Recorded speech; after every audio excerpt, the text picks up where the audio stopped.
I call to order the November meeting of the City Finance Committee. I feel a little unloved up here than our committee folks as normal. I will say this week, the National League of Cities, of which Winston-Salem is a member organization, has their annual meeting in Pittsburgh, of which I believe a number of our council members are attending. I believe the mayor is in Washington, D.C. on some type of business. But we do have Ms. Burke and I'm expecting Mr. Montgomery to walk in at any minute, and we'll get going from there. If no objection, we'll start with the consent, and let me make two comments on the consent before we start. At your table or place is the consent for C2. What's in the book, it was simply a letter explaining it. This is the actual motion that goes with it, and we're including that in there. And staff has recommended that we pull C7B. So with those two changes, Ms. Burke, do you have anything you want pulled? Yes, I would like C4, C6, C11A. C11A. That's C4, C6, and C11A? Yes. Ms. Montgomery, do you have anything you want to pull from consent? C11. Ms. Burke pulls C11A. Do you have another? Both of them. Both of them. Okay, we'll just pull all of C11 then. So do I have a motion to approve the balance? So moved. We have a motion and a second. All in favor say aye. Aye. All opposed likewise. By the way, we pulled C7B. Staff wants to work on that a little bit more. So we will start with C4. If the secretary will read that one, please. Item C4, consideration of items regarding the 2015 Human Exploitation Rescue Operative Internet Crimes Against Children Act grant. Ms. Burke? Yeah, Chairman and Mr. Montgomery and Ms. Light. I would like for that one to be explained, some city manager, whoever's in charge. Who wants to comment on this?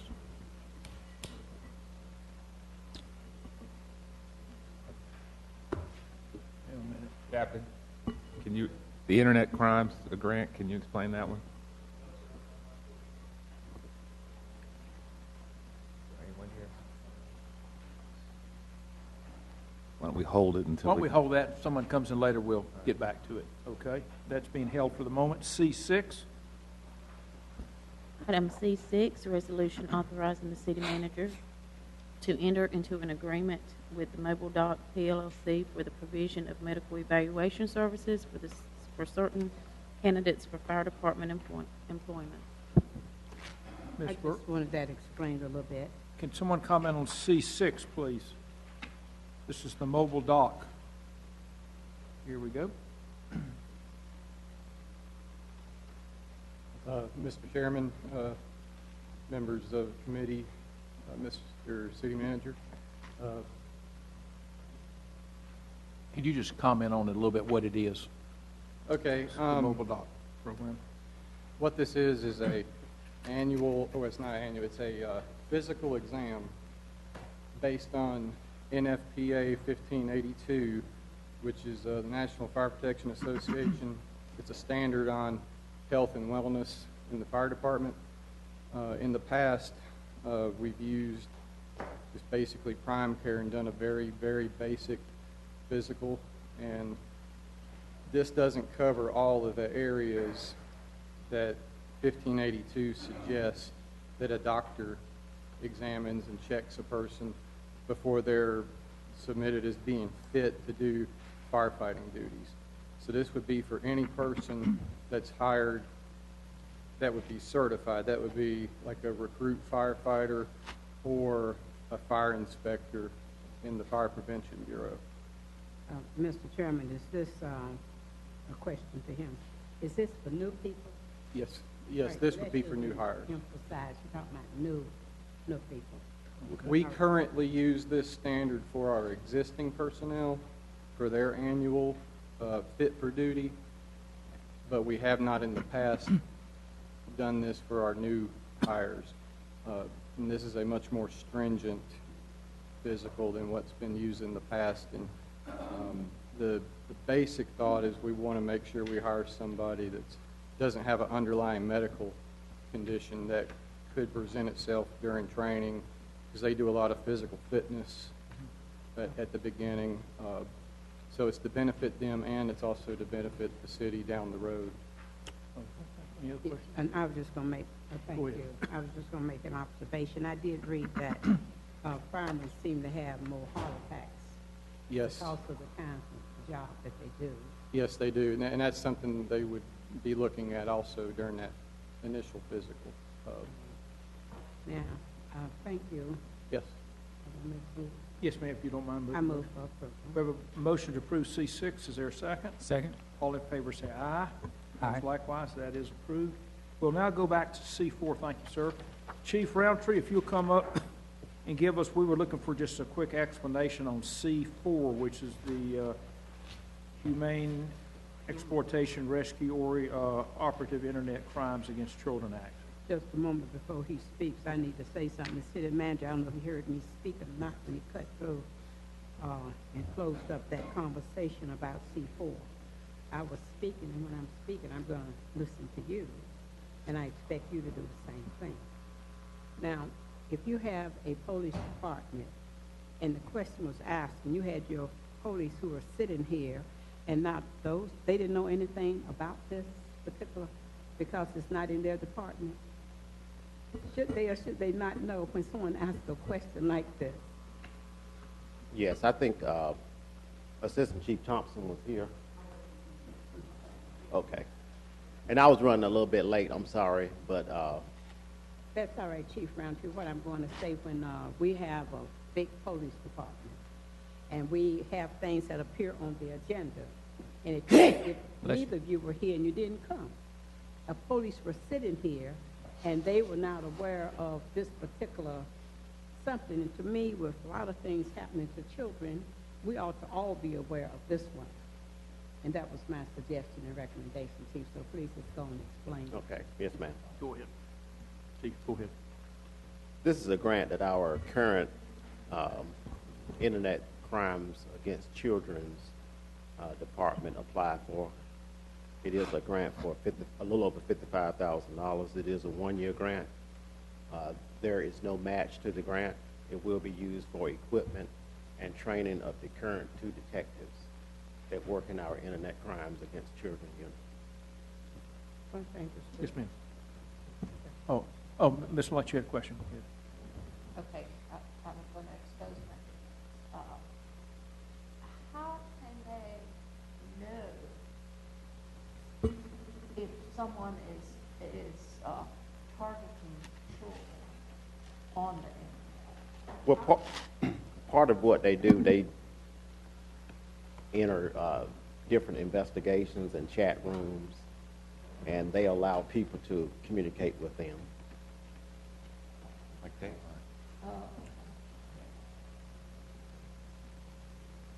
Have we tested anything yet?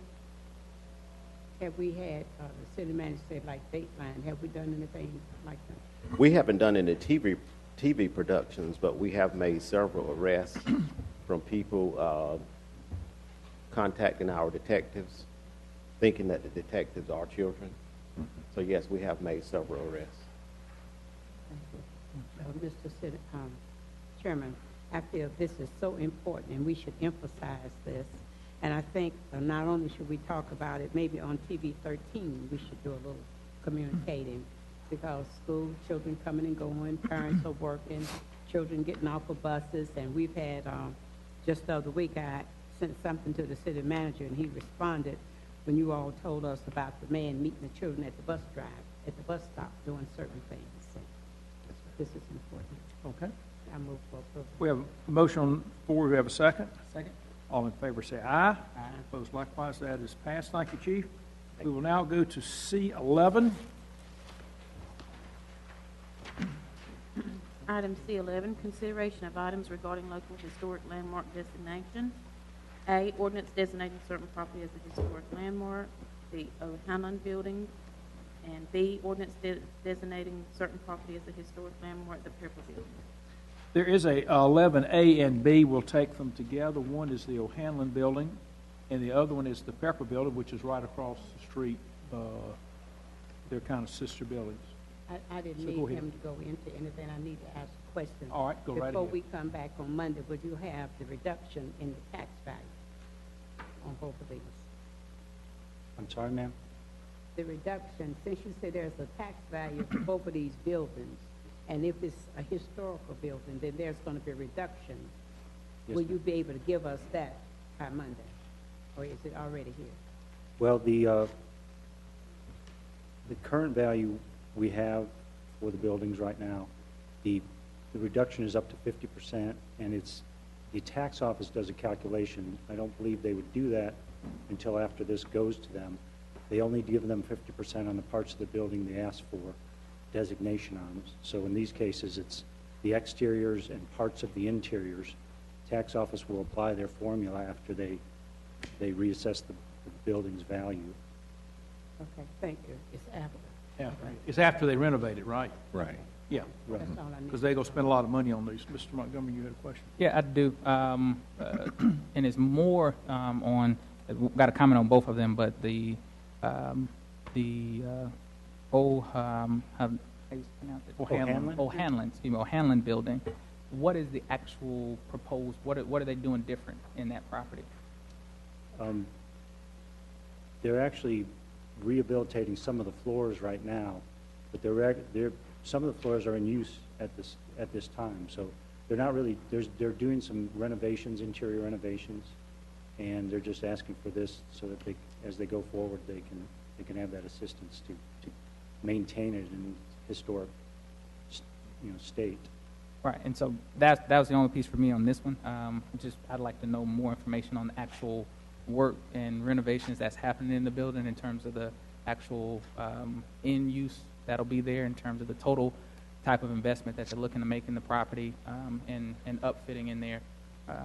Because I think for me, as my colleagues know, often on these, I'm very supportive when we're looking at this type of adaptive reuse of property. Very familiar with the Pepper building and the type of investment that's going to go there. 9 times out of 10, what we'll have, even with the 50, if they get up to 50% reduction, we'll still probably net more tax dollars because of the type of investment that'll happen in the property. Will raise its total tax value, and we'll still probably have an increase in terms of revenue. But as we've stated, we won't know that until after the tax office does their assessment. But normally, that's what we see with these type of renovations. That's why I want to know in the other building, because some of those ground floors are already in use and already have been renovated. What's the trade-off that we'd be looking for? Because in that one, I just wouldn't want us to be, that one potentially, at least from looking at it in terms of the current investment that's already been made and the future tax dollars that'll be brought, whether or not that will be a negative rather than in the Pepper building, which would likely still be a plus on the tax dollars. That's where my question comes from. So I think what we're looking for is maybe what's the current tax value? What do they think they're going to spend on them? So then what would be the, quote, new tax value, and then what the tax implication on that would be? How's that sound? Yeah, okay. Do you want us to send it to the full board? Is this time sensitive? We could send it without recommendation, or we can hold it? Council members, I know the applicants in this case, that this will have to go for a public hearing at the City Council. And I know the applicants in this case would need to, for tax purposes, have action taken by, I believe it's the first meeting in January. Okay. So it would be your choice as to when the public hearing could be. If you want, we could get you that information in the packet for that hearing, or if you're not going to have the hearing until first meeting in January, we could get it to you at December's. Well, how about if we send this forward without recommendation to the full council with the recommendation that they hold the public hearing, then that gives us plenty of time, because we would not vote, would we vote the same night we had the public hearing? You could. You don't have. Don't have to. Okay. Yeah, I think in the case where for their tax implications, they would need action taken by that first meeting in January. Okay. Is it without objection? How about we send this forward without recommendation then? Question, is that on both of these items, they need that action by January? Okay, I would just say, because I have no question on the Pepper building, I don't have any concern at all on that one. But however, the rest of the committee. I'd suggest we send both of them forward without recommendation and instruct staff to do the public hearing. Can you do it at our next meeting? Do you have time to advertise it? We could, you mean do the public hearing Yeah. at our next meeting? Not next Monday. No. So it'll be in December. Right. Okay. It'd either have to be your second meeting in December or your first meeting in January.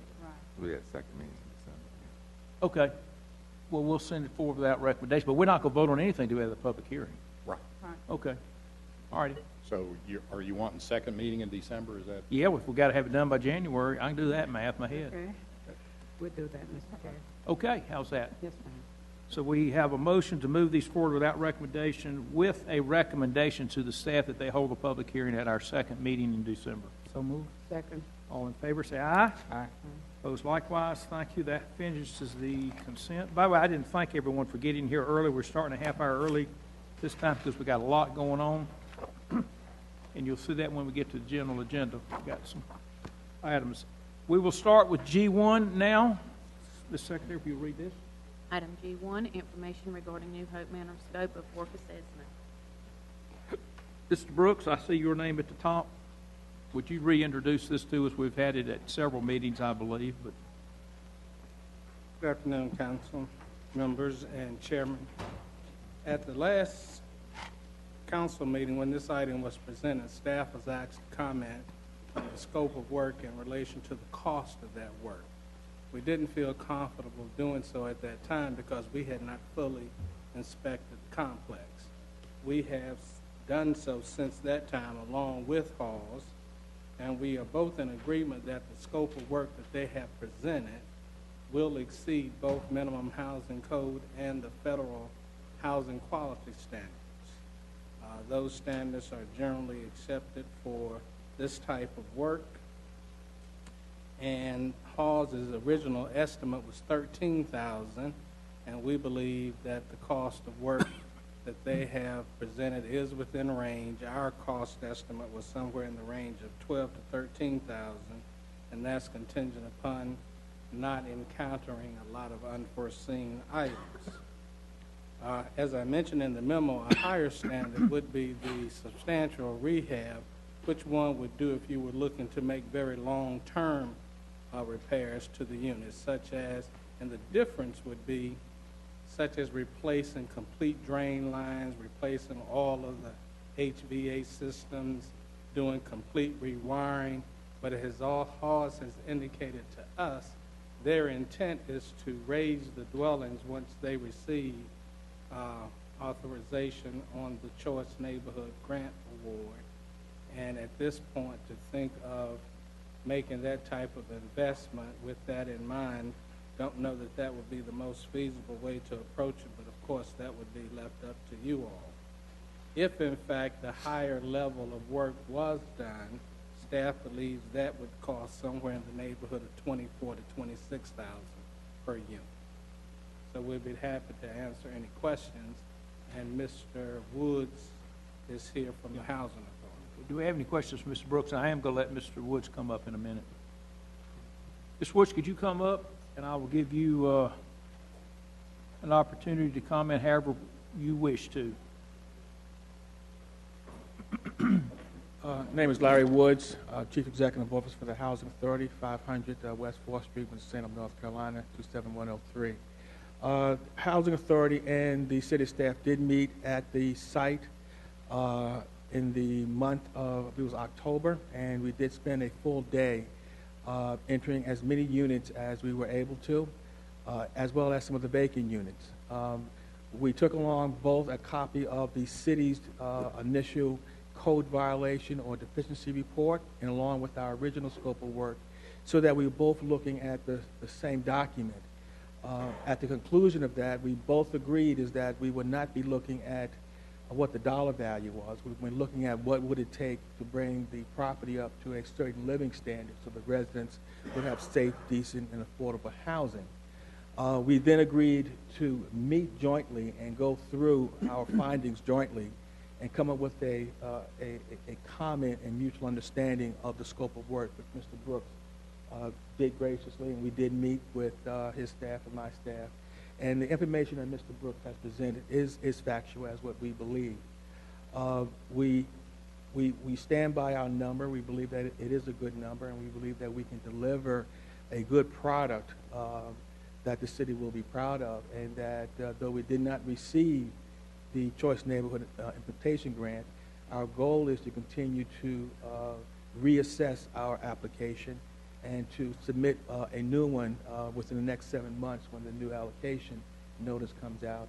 And our goal is still to raise the property and to build either rental units or home ownership or a combination of both there as part of the Cleveland Avenue Transformation Plan, which is our long-term goal and objective.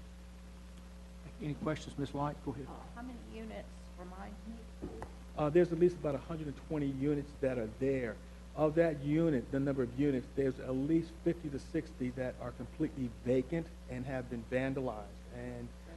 And so the city has agreed, I think at least 7 of the buildings need to be raised for safety issues. And we believe the balance of the units that we can maintain with the type of financing that we were asking for between the city and the bank. So roughly half. Yes, we believe the resulting building to be about 70 units. Now, there was a fire in one of the buildings, and we kind of swapped a couple of units out so they can keep that number around 70 units. Okay. Ms. Light, any other comments at this time? You can certainly ask some later. Mr. Montgomery? Yep, have a few questions. Still have the same reservations that I've consistently had with this project, particularly in terms of the long-term goals, in terms of not having anything on the property at all, potentially the goal, and then if that's the case, to make an investment, to make more of a long-term investment if we're going to do something on the property. A couple questions. What was the original, because I don't have it here with me, the purchase price? What's I'm glad you brought that up. The original bank loan was $2.5 million. The bank has agreed to release the property at 1.9. At the city council meeting, council member Jeff McIntosh asked to have a new assessment done by a qualified appraiser. And so we had that done with a qualified certified appraiser, and the new number came in at 1.95, $500,000, about $500,000 above the sales price. So we're within our number, and what he looked at was the fact that the property has clearly been in decline since the first one done over a year ago. There's been more vandalism, more destruction. Well, and the reason I was asking about the number is just looking at a question in terms of the long-term intention of the property is the intent now is, one, to secure the property, to be able to provide a higher quality of housing for the individuals that are there, and then in the long term in terms of having something totally different there as a part of the Cleveland Avenue revitalization plan. That's correct. And so with that being said, to go back to the concern I had from the beginning of this in terms of making this kind of investment, and then with the forgivable pieces of what we would be looking at from a city standpoint, is this the best use of funds? One of the conversations we've had, myself, Councilman Berkeley, where I proposed a different scenario in which we assist the housing authority in procuring the property, getting site control of the property, and the housing authority taking the steps to relocate the individuals into better housing. And so thus we would not have to make the investment in the physical structure. You mothball the property, get control of the property, move individuals to a higher level of housing. And I know in that conversation that seemed to be a challenging approach for the housing authority at this time. The challenging approach is because the way we're securing the property, it would not be considered federal property. If we got the Choice Neighborhood Implementation Grant, any federal action, any resident impacted would have the full protection of the Federal Uniform Relocation Act, which means that HUD will allow us to modify our use of the vouchers to make sure that all the residents that were currently housed there would remain housed in a new location. Because this is not being purchased with federal dollars, it is not a federal action, for us to modify our voucher program would mean that families who have been waiting on our program for about 6 to 7 years would be pushed back at least 2 to 3 years to allow 30 to 70 families to get a preference. The other vouchers we have is veterans vouchers, which is regulated by the VA, and those can only be issued to veterans based upon referrals from the VA. And then there's the court vouchers, which is family unification, and again, that is to keep families together. As we stated, the only other vouchers that we have that we administer are for the city. which are the TBRA vouchers, the tenant-based assistance vouchers. Those, though, have been allocated specifically for the homeless and folks with the HIV. The city, and we made it as an option, could give us a letter saying that under this emergency, the city will be willing to use their voucher authority to allow these families to get some kind of assistance to help with the relocation. But that would mean that agencies such as Salvation Army, ESR, and other agencies, their homeless population would suffer the same result as ours, being pushed back a number of years. And so that's what makes it, difficult, because somebody's going to suffer. And so there are no other, so in short, you're saying that the Housing Authority does not have any resources available to use for relocation? We cannot use federal dollars because this is not federal property. That is correct. And so, and with a long-term strategy of potentially tearing the property down in the long term, but not necessarily knowing whether or not you'll get an actual grant to do the work and the timing of that, which with the new administration coming into, we know that programs change. So we're not even sure what the criteria will be in the next cycle in terms of HUD. So that continues the conundrum of sorts that exists with, do you make a large investment up front with the expectation that this will stay there for a while because you don't know if you get your funds? And then the other side of that, you make a short-term investment because there's a great expectation that you'll get funds in the short term. And somehow the people are in the middle and not necessarily knowing what's going to benefit them in the long term. And so, again, for me, the best scenario in looking at this is to find an avenue where you don't make the investment in the property, but you get the individuals into some better housing. And I'm just one person in this because it just doesn't. There's so much uncertainty in where you stand and how you get to the end result, which at the end of the day is to have people in livable conditions and being able to have them there for the long term.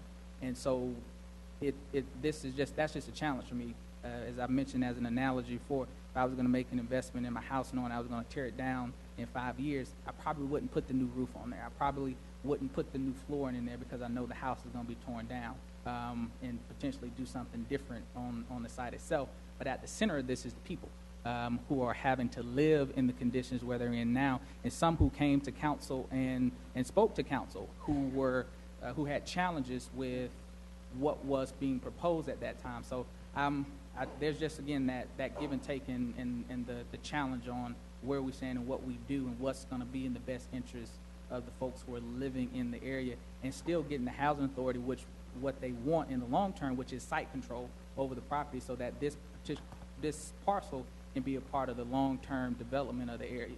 So that's, again, this doesn't solve that kind of conundrum that I have in looking at this project. And I'll take it as my personal view. What it does solve is it removes the uncertainty of the families living there right now and living in conditions that don't meet minimum standards. A lot of the tenants there don't have heat. Their plumbing is backing up. The air conditioning is not working. The doors don't lock properly. Our short-term solution does bring some certainty that they will be living in some kind of safe, decent, and affordable housing in a safer manner and in a better manner.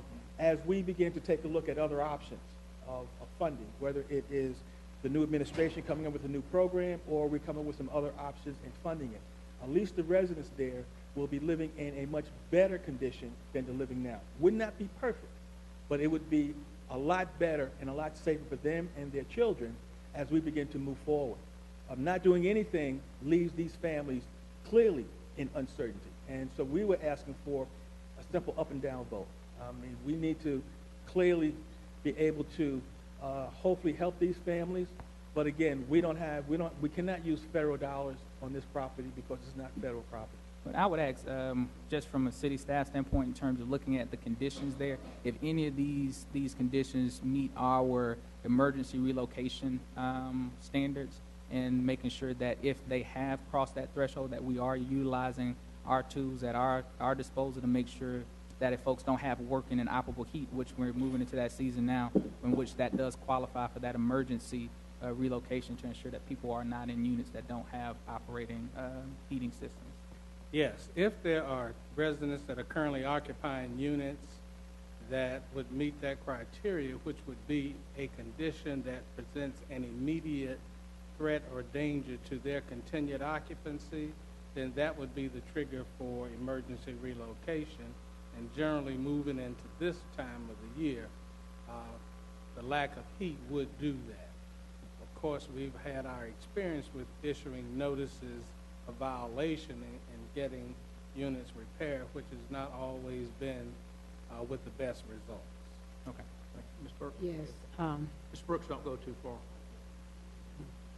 When the council person speaks about investment and then tearing it up, when we did the Hope 6 project, we got funds and we had to tear up apartments that looked very good. It was better than the ones we were talking about. I spoke to the city manager and I talked about us in Winston-Salem having 2 Winston-Salems. We have the poor and we have the working poor. And I want to tell you, if you go up there, as many days as I go up there, it's a shame how people are living. They're not being protected. They have different ages, and you have children, you have squatters up there, people taking over. It's like a gathering place. It is a disgrace. And in fact, what Mr. Wood is suggesting, we know it's not perfect, but I said to the city manager, what's going to happen if, because like Mr. Wood told us in the meeting, up or down, he can leave. If we do it with him, this is fine. If we don't. But we have a responsibility to these citizens up there. I don't know how many of the council people have been in the area. Have you had an opportunity to be up there? No, ma'am. Have you had an opportunity to be up there? Well, city manager and I, his police department, we've met on so many occasions. It's between the Cleveland Public Housing. They're at 17th Street. Then you go right over to, it would be really 18th and 19th, but it's New Hope and Bethlehem. It is a disgrace. It is a disgrace. I said to him the other day, I need to take the press over there and show them how we come and go every day, and we have citizens who live less than human. Now, what they're talking about is not perfect. So I asked the question to the council people, what do we propose to do if we leave it there and not do anything? That is the question. What will happen if we not do anything? And to the city manager, if they walk away, because I'm not impressed with what I hear about that New Hope Manor, because I think the investors ought to be ashamed of themselves who's invested there and not done any more than they did.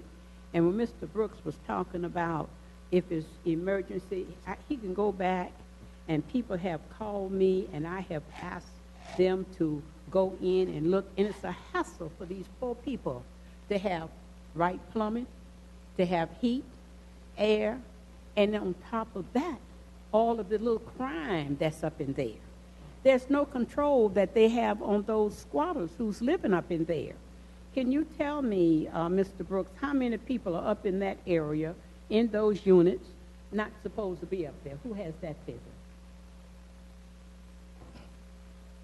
Councilmember Burke, we don't have exact numbers, but we know that there are a number of individuals that are living in some of the vacant buildings that aren't supposed to be there. You can go by there just about any day, and you will see them, and when you go in, they just scatter. Yes. And then also we need to get a police report to show how many times the police up in the area, they don't pay them any attention, though, because they go right back and do what they want to do. So it's up to us. We can look at this project as spending money now that may not be, but what about the lives of the people who are up there? I know that the Housing Authority has been back and forth. In fact, when they did their evaluation, they did a deeper evaluation than our city did. They saw things because they say we can only do minor, but when Mr. Woods went in there, the residents did have an opportunity to talk one-on-one, All I'm saying is this. I appeal to any of us. If you've not been up there, go up there. If we can say we have a city of Winston-Salem where we are concerned about people, and we will allow people to live, some of them can't go anywhere. And then when they're sleeping at night, their doors are not secure. And then you have a group that just come up like from nowhere, just gathering up in that place. That's a place where they settle with content. Ms. Light had some comments, and I've got some questions after. Go ahead. Yeah, I think there is absolutely no doubt that we can sit back and do nothing. No doubt. I really hate throwing $750,000 into a project that then is going to be torn down in a month or two. So to my mind, the absolute best situation would be to be able to find some emergency relocation money, get folks out of there, and then tear the place down. And so there won't be a place for the people who hang out there. So if we can be creative about finding some, that it is a hazard to live there. So can we find some relocation money to house these folks in a decent place? Okay. Mr. Manager, Yeah. say this? Go ahead. That was the very first thing I approached the city manager. Do we have the funds so that we can relocate them? Mm-hmm. Because you all know that I'm not a supporter of those people who made that investment up there. Oh, I They made think an investment. they are criminal. I'm sorry. Well, yes, and our city has been up there over and over again, looking at the conditions of the units. Then we sent Mr. Wood. I told the city manager, I wish we had walked away, that we had not entered into anything with the school system. Let the school system take that project. Let them do the eminent domain on them. But here we were left, and I don't feel that I agree with what the council person said about trying to find locations. The other council person, I do not want to see them living like they're living. And then I even talked to him about demolition. Tear them down.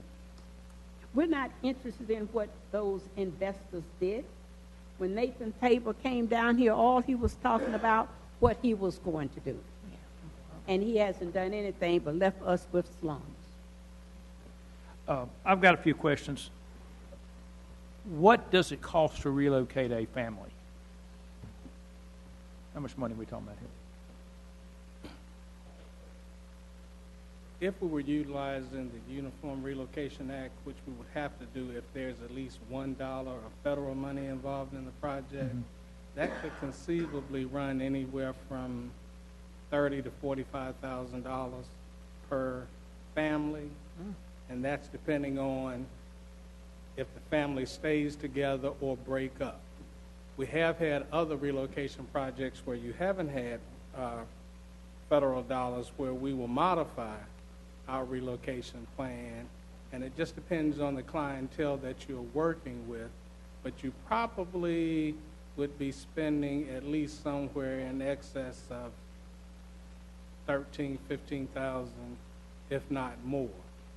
The challenge that I see with this particular group is that if you have individuals that are on subsidy and they're receiving some type of assistance, then they have their rents that are paid monthly. Relocation payments would only be applied to help them find another place and move the contents from one location to another. It would not provide long-term rents. So without the rent subsidy, you still have that issue of tenants being displaced. So the relocation expense isn't the physical moving, it's the rent subsidy.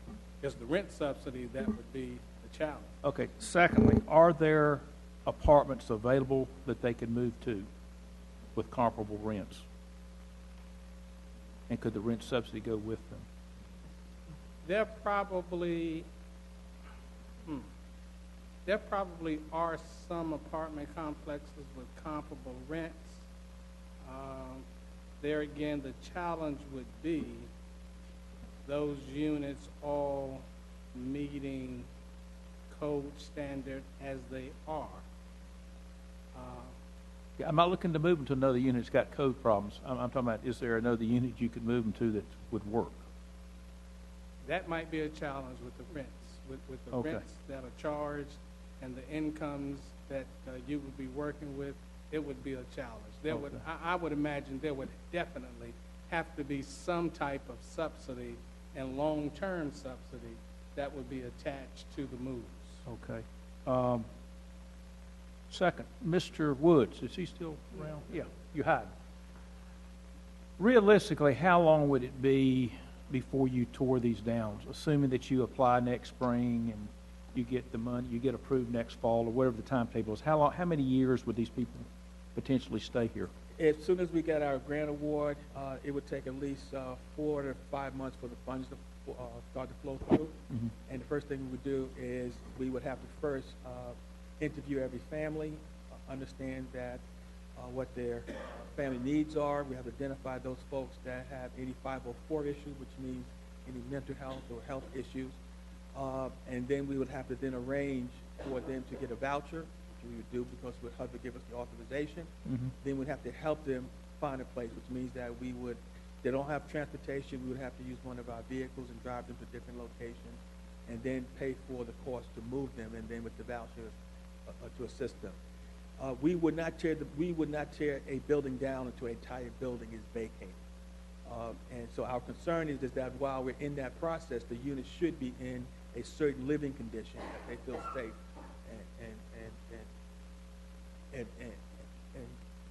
and in a good condition. That's our Okay. goal. So you're looking to buy these for $1.9 million. That's what the banks agreed to. Then how much money are you going to put into them?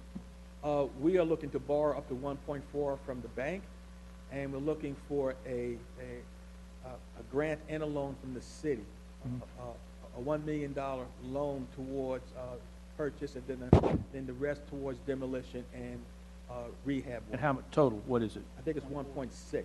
1.6. So 1.4 from the bank, 1.6, that's $3 million would be the total in. Yes, and I would just like to ask Assistant Manager Derek Page, I believe the loan, if we get the grant, I believe what we discussed, that we will pay that loan back. Is that correct in your recollection? Yeah. And I believe the grant is reduced on a prorated basis. So if we got the grant sooner, we would then also make payment 100% on whatever prorated piece is left. So it's not that the city's 1.6 is a forgivable debt. It's something that we intend to pay a portion of it back. Okay. What happens if we don't do anything? If for the housing authority, we would have to walk away from the Yeah, project. yeah. Right. Well, then what happens? Okay. Just like, let them answer that. Just what happens? Who currently, does Mr. Tabor's group still own these? Yes. And who's the bank with the mortgage? Which bank? Carolina Bank? Okay. By the way, I have no affiliation with any bank, so I just... If we just decide, because there's arguments both ways here, and I understand the that Alan Greenstand's word of conundrum was used earlier, and I think it's a very, very appropriate word. It truly is. But if we just can't agree on anything, what happens, Mr. Brooks? We would then probably end up inspecting those units and initiating emergency relocation for the majority, if not all, of the tenants. And the city would bear the complete cost of that. And that's that 30,000 a unit, No, that would be, 15. that would be the modified the 15, cost. which is still over $1 million. Okay. Cool. Yeah, now you were saying to fix a unit, Mr. Wood, between 12,000 and 14,000. Yes, we estimate about 13,000 per unit, and that would include new floors, new doors, all new appliances, refurbing kitchen cabinets, but giving all new countertops, new plumbing fixtures, routing out the lines, putting in doors that lock, actually tearing down buildings. We've met with the police department. We're going to clear out all the underbrush, put up new exterior lighting, as well as wireless security cameras that will be available to the local police department so they can help monitor it. We've also agreed to hire off-duty officers to be on site during certain hours of the evening and late morning. So right now, we're told Friday, I guess, about when the sun goes down till the sun comes back up, it becomes a huge gathering place where up to 100 or more outsiders come in and just congregate, drink beer, play loud music, etc. What I was trying to get, Mr. Chairman, if Mr. Brooks said it would be $15,000 to relocate, Yeah. and even in relocating people, we're not guaranteed how they're going to be treated, the units that you're going to relocate them, because we are talking about still the minimum code. They will still be moved to places that will not be decent. You've got a lot of, it won't, we know what's out there. And if you're going to spend $15,000 to relocate somebody, how long would you be guaranteed that they could be taken care of, these people that you're going to relocate? And that's what I was getting ready to speak on. The challenge with relocation, whether it's federal or non-federal, is the long-term rent payment that they have to make. Because even with the federal, that rent payment would only be for a 42-month period, where their rent would be subsidized. After that, the rent is dependent upon the applicant or the tenant paying that themselves. So if you're relocating folks that are on some type of subsidy, don't have income, that's the challenge, whether it's federal or non-federal. Once you provide them with the funds to relocate them, after that period of time, if they don't have any means of paying the rent to stay there, then they are displaced. Okay, got all sorts of hands up. Ms. Light and then Mr. Montgomery. Go ahead. Is there no legal recourse against, to my mind, criminal owners? Good question. Who would like, I'll address that to the city attorney. Under the state housing code enabling legislation, we could always get an order of abatement. Essentially what we'll do is file a complaint for an order of abatement, which would ask the court to pretty much force or compel the owners to make the repairs to bring the property up to minimum housing standards. Normally the court, ordinarily the court would give the owner some time to do it, and if the owner does not do it, then the court will authorize the city to go in and make the repairs and charge the cost against the property owner. We've done that. So, in other words, the way we're talking, whichever way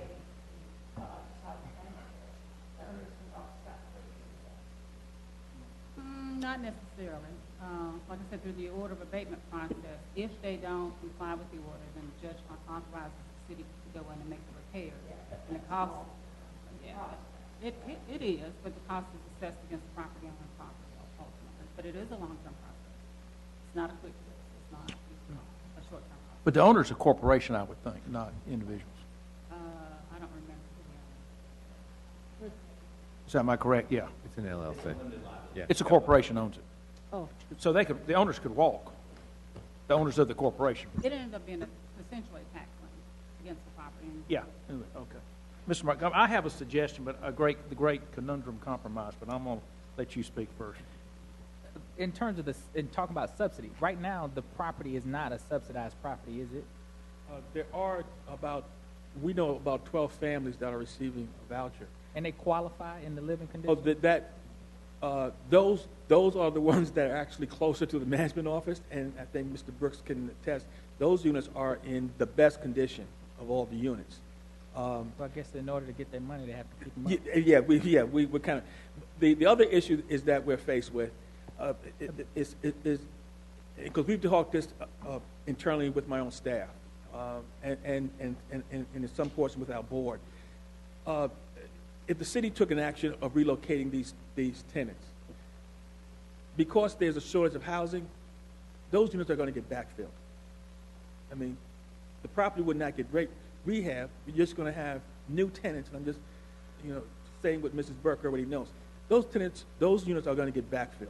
So you're going to spend $15,000 to relocate per tenant, and then as soon as that tenant is out, and we've spoken to tenants there because we asked, why did you move here? And they said, well, first of all, the landlord said I didn't have to pay a deposit, and my first month was free. Okay, and if you're low income, that is very attractive offer. Other tenants, they made it quite clear that they've moved into units where there were no refrigerator, had to bring their own refrigerator. One tenant with children said they had no air conditioning during some of the hottest days of this year. And we said, well, did you ask them to get the unit repaired? And they said, we're not going to repair it. We recommend you go getting a window air conditioner. These are low-income families. In their lease, it says that this is something that goes along with their lease. But again, they're not getting those services. So again, we would go in and give them all brand new appliances, new floorings, new countertops, new plumbing fixtures, new doors. Again, we think that it won't be perfect, but it will be a lot better than what they're living under right now. Yeah. And the reason I was asking and inquiring around the subsidy piece is around that when the work is done, because tell me if I'm wrong, there's some people who are in the property now who have not paid any rent for some time, but they're still living in the condition in the units, and some who are there without leases as well. And so with individuals being there at that and whatever rate they have been paying, if work is done on the unit, this property will be a market rate property for the area. So it'll be based upon whatever that area's market is, because it wouldn't be federal public housing. And so based on that, there's the possibility that there may be some individuals who live there now, and based upon whatever rent structure is set in place, that they still may not be able to afford whatever that new rent structure may be for those who are paying out of pocket. Is that a possibility? In theory, yes, but what we have talked to the residents, and because we bought the property right across the street, which is part of the 36 East complex, similar type of building, similar type of rehab work. The maximum rent we're getting there is about $450, $475, and that would be the maximum rent that area can support for a 2-3 bedroom unit, and that's what we'd be charging. 1 bedroom, of course, is less. But we could not get anywhere near when you hear market rate downtown. No one's going to pay $1,300, $1,400, $1,600 a month there. That property is not going to turn over that type of cash flow. It's just not. Until we can transform the neighborhood, it's not going to generate that type of revenue. Yeah, I was just making the point that, we may still be facing some of the same type of challenges with the individuals there, regardless of if they're in that particular property or whether or not they're looking at other units within the community. And I'll say this and then let the chair make his comments, in the sense that, for me, and my colleagues know, I'm probably one of the biggest advocates on this council, and not to take away from anyone else, when it comes to housing and affordable housing and how we deal in this community of ensuring that we have affordable housing and quality affordable housing in the community. And so with this, it's just the fact of how we find that balanced approach to making sure that we don't have citizens in our community who are living in absolutely deplorable conditions, because I have been down there and I've seen the burnout buildings, I've seen the people standing out, and I've seen the conditions that people live in, and have even had to go in with some of the individuals who I work with the community, where you've had homeless individuals going into some of the units because they're open and trying to find other housing opportunities for those type of people in the community. So I understand very clearly the type of conditions that exist there. We just as a community have been given somebody else's problems, and the housing authority and others are trying to figure out the best way to serve the people. And at the end of the day, that's what it's all about. It's about the residents who are living there, and how do we be good stewards to them and good stewards of the few dollars that we have to make some things happen. Okay. I would like to propose a path. How soon do you need an answer? Because I was going to suggest this come back to the December committee meeting, but we can also take it to the council. What's your time frame? Why don't you come to introduce yourself? I know who you are, but so everybody knows who you are. Kevin Chester, General Counsel for the Housing Authority. Yeah. I wish I had a better answer. I've been being told by the owners for several months now that they have other offers on the table. So I don't know. The bank has been pushing us to get this thing closed before the end of the calendar year.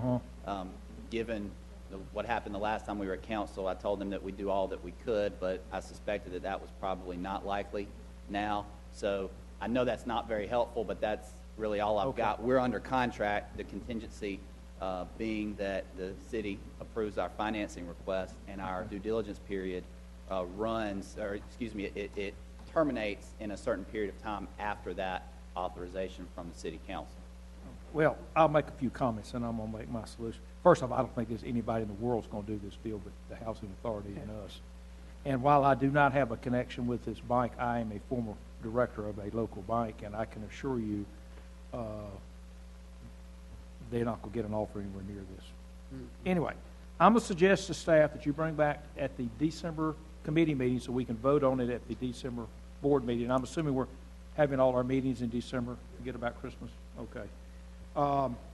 That you bring back a motion, and we will vote it up and down in the committee and move it forward for the whatever the loan amount is.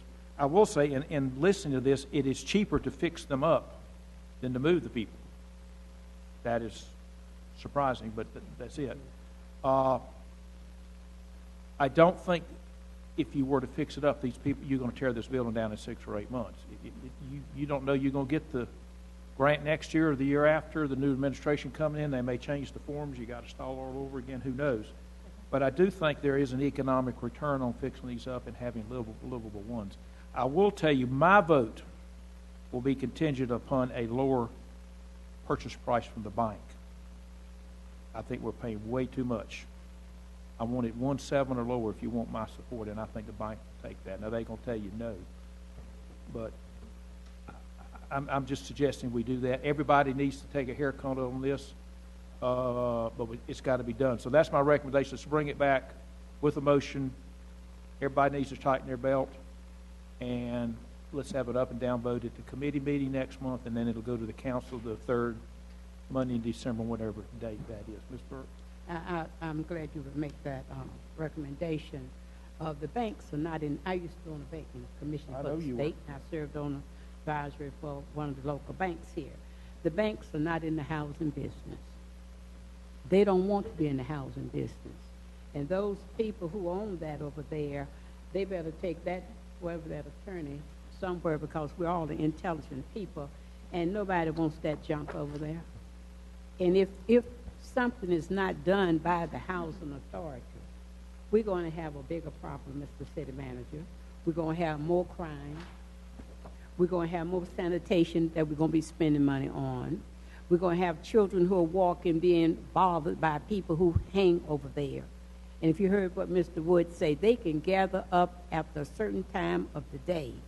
It's like a gathering place. And in fact, if you live there, you stay in your house locked up. If I live there, after a certain time, I'm not going out there. Because there are a lot of strange people moving into our area that we're not familiar with like we used to be familiar with people. And they don't have that sensitivity about caring about them. Some of them are older people there, and they stay locked up in their houses. They are afraid. The Winston-Salem Police Department, I would like also for Chief Roundtree to bring us a report about how many times we've been over there, what kind of crime we have over there, and also keep in mind the investment we've already made over there. Thank you. Good. All right, so staff's going to bring this back to us, and you folks are going to meet with the bank, get everything tight. All right. And I know this has dragged on a while. We move slowly, but we do move. And I thank y'all for your perseverance. And I will say this is a tough one. It is. This is a tough one. It is. All right, we'll now go to G2. Item G2, request from Forsyth County regarding the use of... Hang on a minute. Mr. Rose, are you with the Housing Authority? Yes, I am. That is my former accountant. It's good to see you, and I appreciate you working with them. I'm glad to be here. I serve as chairman of the Finance Committee for the Housing Authority. Okay, well, they're in good hands. Okay, thank you, Bill. Thank you. Excuse me. Go ahead. Item G2, request from Forsyth County regarding the use of the outside county utility services economic development fund. Okay. Let me, before you get, will you please send me a map of where this place is? Send it to everybody. And it doesn't need to be real fancy, just a city map blown up with an X. Yeah. May I just say this? If you go down Liberty Street, you know where Gilmore's funeral home is. Yeah. Where you just make a right and you go down to Cleveland and make a left. Or if you keep right straight down Liberty Street, right where we have this Park. I know what that is. You just make a right in there, and you go right down. Okay. I know it. Send a map out anyway. It's nothing worse directions that begin with the phrase, "You can't miss it." But I tell you what is sad, and I'm going to tell you what's sad. We're supposed to be concerned about this total community. And that's what I said to the city manager. It's a shame how some people, even people who work in city government, don't know how to get to east of 52 some places because they have said it's so bad over there. But I want to tell you something. We've made investment with houses over there, too. And these people have bought these homes over there, and they've been over there for a good while, and they've had to contend with certain things that's just not positive.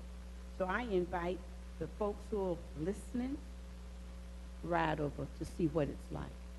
The ones who work in the departments here, ride over and see what it's like, and see if you would want to stay there and have to deal with all of that.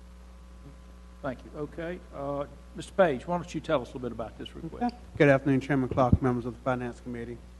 This item is seeking direction from the Finance Committee. We have received a request from Forsyth County regarding use of the outside the county utility funds, those economic development funds that are set aside, that we have a surcharge on outside the county users and set aside so much for economic development each year. Whenever we use those funds, it requires both approval of the city council and the county commissioners to utilize those funds for various economic development projects. So we received a request from Forsyth County to be able to use those funds for an economic development project in Clemens for the Idols Road Business Park. And as proposed, Forsyth County is requesting to use $690,000 of those funds, $300,000 of which would be a grant, and the remaining $390,000 will be paid back over a 10-year period to the fund. The fund was established in 1996, and we've used it on 3 different occasions for economic development projects. Most of them have been in the city, so this will be the first time we'll be using it outside of the city. But keep in mind that also the users of Clemens are city-county utility users as well, so that's part of the justification for the use of those funds. Based on direction that you all provide, we'll bring an item back in December for your consideration. Right now, it's a little bit over $2 million available in that economic development fund. Happy to answer any questions. Representatives from the county are here as well today. I think you have in your package both a map showing the location of the park and where it would be, as well as the budget, overall budget for the project, which is about $1.5 million. Okay. Just a few questions. One, I would like to know what the totals were on the other 3 projects and what they were.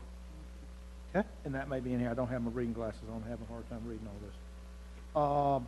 Number 2, I don't think we sell as much water as we used to outside the commission, because we don't sell to Greensboro anymore, I don't believe.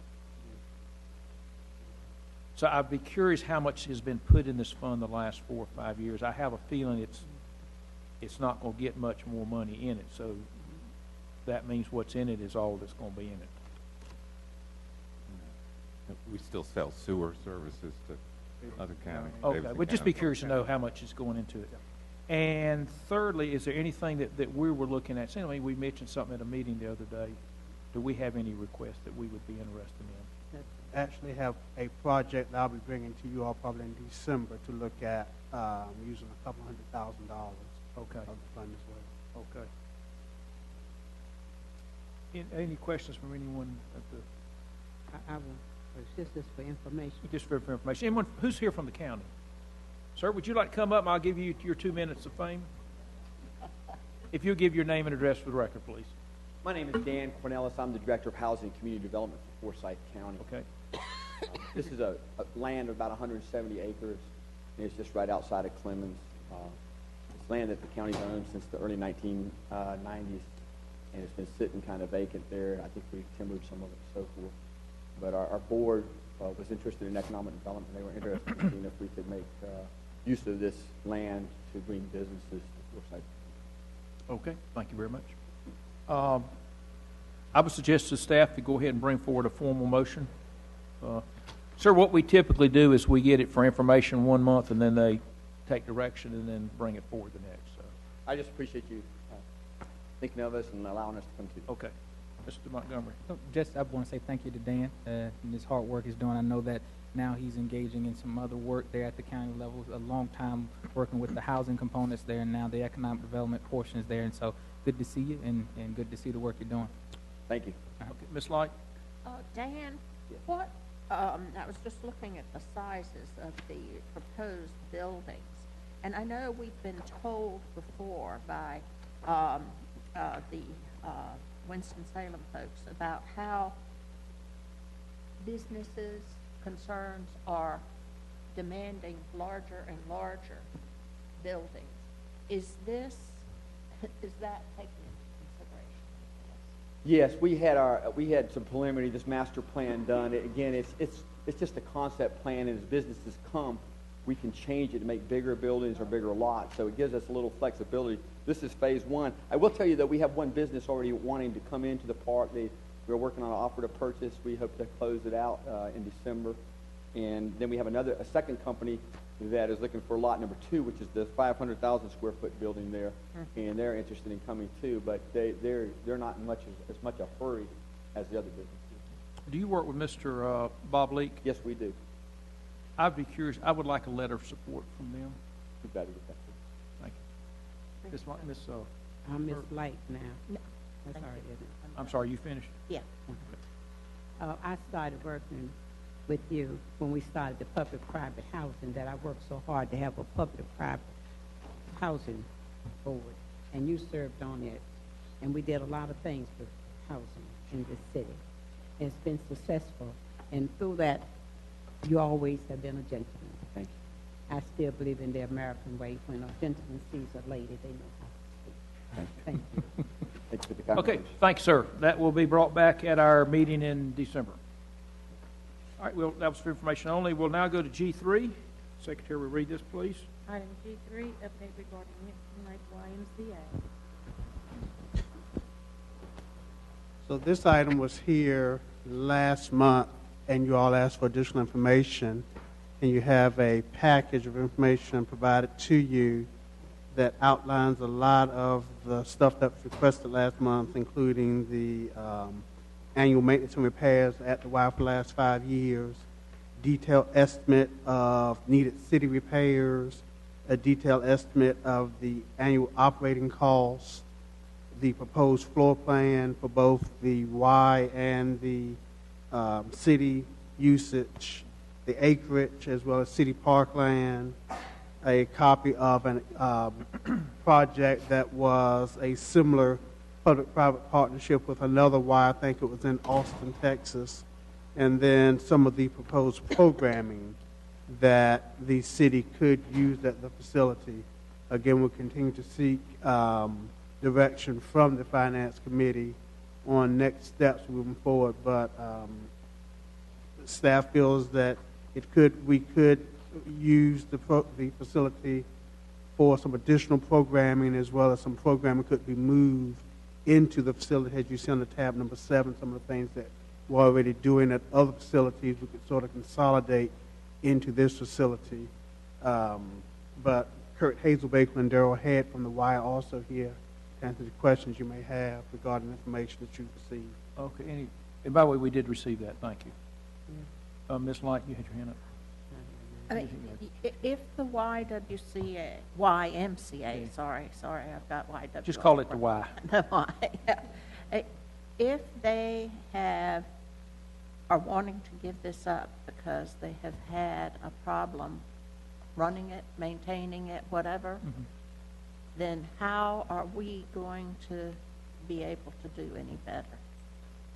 Of course, a couple things. They were in it as while they're still a nonprofit, their goal is to make money as a nonprofit or not lose money as a nonprofit. Our goal will be a little bit differently. Our goal will be to provide a service. So keeping in mind that our intent is to provide programming and provide a service to the community, we won't be in it for the same purpose of not to lose money. Truth be told, it may lose money, but all of our recreation centers probably lose money because they're not in business to make money. They're there to provide a service. So you'd almost treat it as you would another recreation facility, which is a general fund operation that's really intended to provide a service to the community. In this instance, the community would be seniors and special populations that we provide that service to. Okay, any questions, comments? Ms. Burke, you had your hand up, I'm sorry. Yes, when I reviewed this, I thought about the area. We're doing an awful lot out there for a comprehensive place for people to come for recreation and other kinds of activities. The question that came to my mind, with the recreation facilities that we have in the area, what effect will this have on what they're already doing? And in looking at this, have you done any type of survey with the folks in the area to see what kind of programs they think would be meaningful if we were to do this? I'll answer your second question first, Councilman Burke. And no, we have not, but that is definitely one of the things that we've talked about the need to do to figure out if we were to, in fact, take ownership of the facility. We need to find out what programming the residents of the area and seniors and special pops would want to make sure that we are, in fact, utilizing and getting the full usage of the facility. In regard to your first question, repeat it again. I've talked so much, I forgot what it was. About the programs, you know, you looked at we have 14th Yes, Street, yes. Carver. People are coming and going, and those programs there, how would this affect their program? You're exactly right. We do have, I think we counted 3 other facilities within close proximity of this between Rupert Vale, 14th Street, and Carl Russell. We do have 3 other facilities within a mile and a half radius of this. So we would have to look to see if there are any duplications of programs or what impact this could have on those other programs, recognizing also that this one, again, is going to be geared towards seniors and special populations, where the others are more general population. We think that we'd be able to maintain all the facilities adequately. I have one other question to ask the wild people, Mr. Yeah, come on up, folks.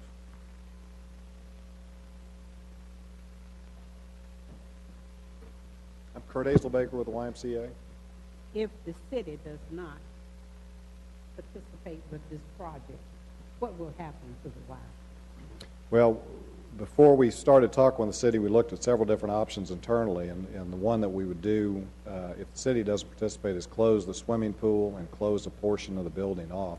Our challenge, the building's too big for the size of membership it has, so we would close about 1/3 of the facility off, and we could save a significant amount of money. It would still lose a substantial amount of money, but not what it's losing now. Mr. Chairman and committee and council people, one thing we need to keep in mind, if this is not there, there'll be a lot of folks who can't go other places.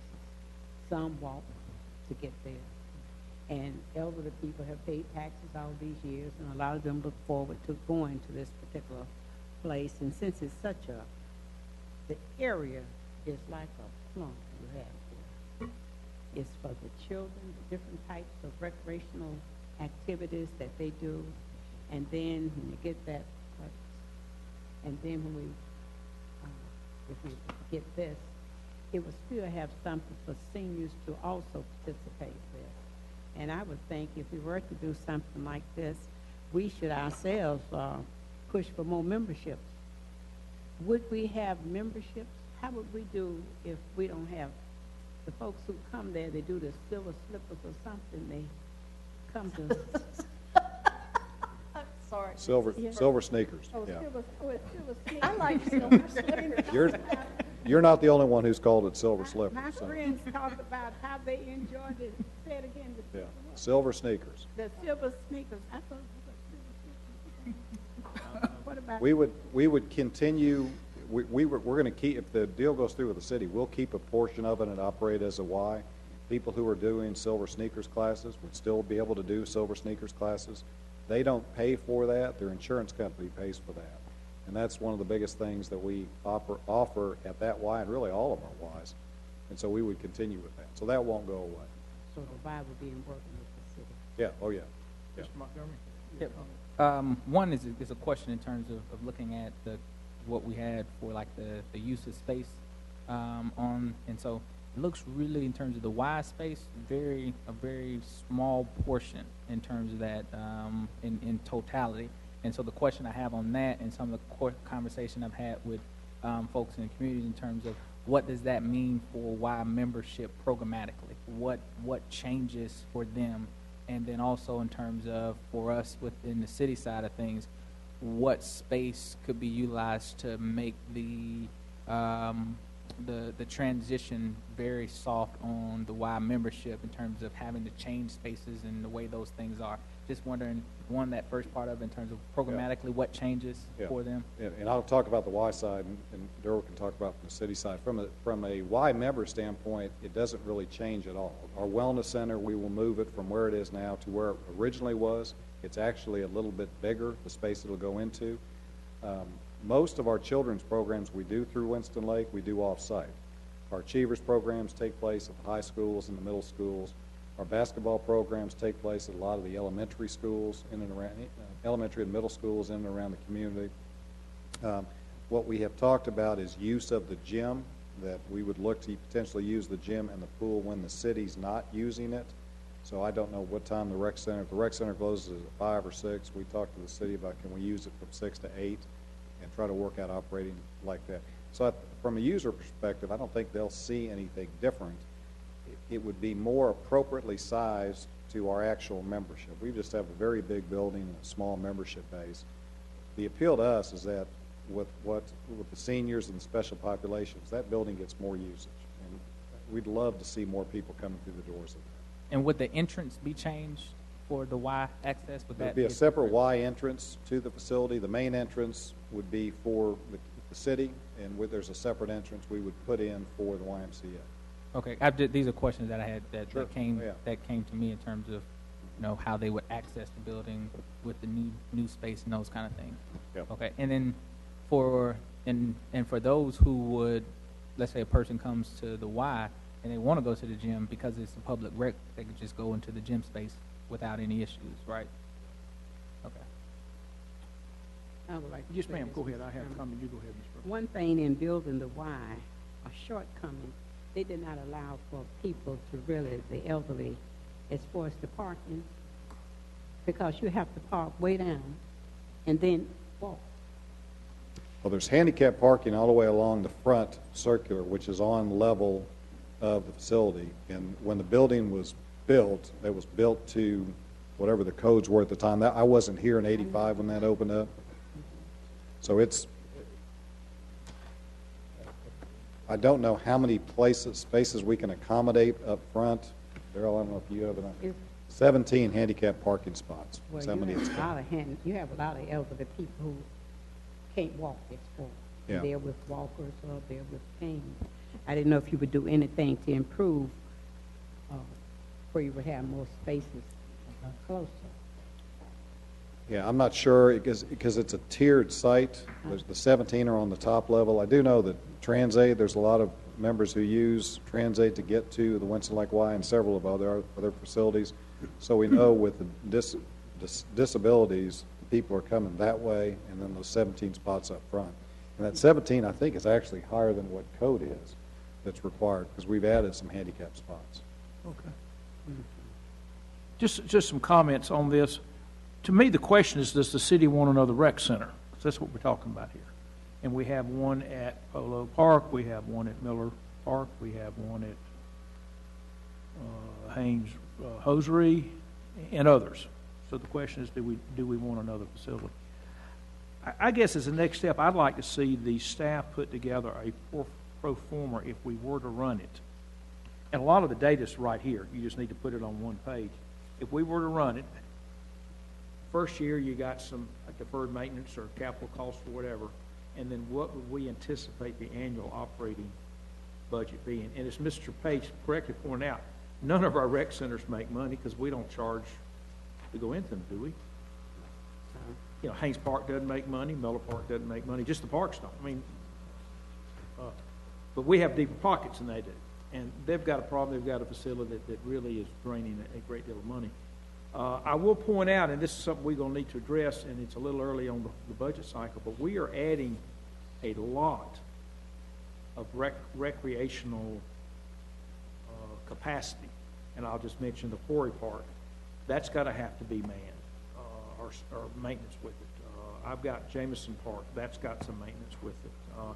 I guess out at Winston-Lake, we're putting in a pool and a lazy river and all that type of stuff. Those are, and that's mostly summer type activities, but there's costs associated with that. And we're looking at a sizable increase in the recreational budget next year without this. But I think for us to make an informed decision, we kind of need to know what it's going to cost us short-term and long-term to run it. And then we're going to have to address that. Ms. Light? I can tell you, as chair of the YWCA board, which is the Gateway Y near the Gateway Y, yes.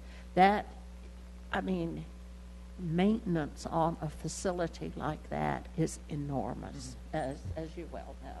And certainly the YW is the Taj Mahal, so it's probably higher than some of the others. But it's going to be a costly item. So. And we're going to have to give some thought to what programs you offer and all that. So anyway, go ahead.